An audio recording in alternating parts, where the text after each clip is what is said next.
Hi everyone, welcome back to another episode of Webtech Tutorial. In today's tutorial video, I'm going to be guiding you through a quick and easy to follow step on how to turn on dark mode on Google Keep application. Before starting, let me tell you that the dark mode feature is not available for the iOS version of Google Keep.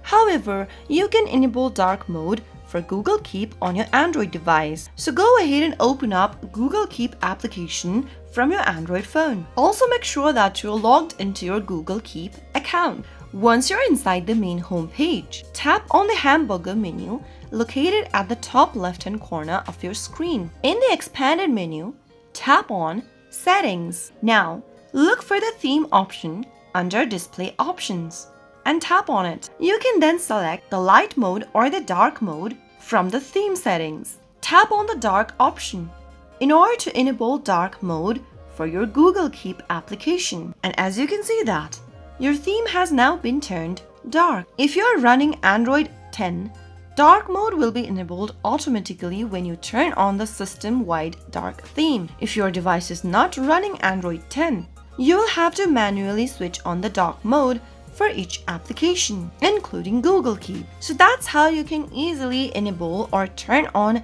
dark mode on Google Keep. If you found the video to be helpful, go ahead and give us a thumbs up. Don't forget to subscribe to our channel by hitting the subscribe button. Also press the bell icon so that you'll never miss another upcoming upload from us. I'll see you again in the next episode. Goodbye till then.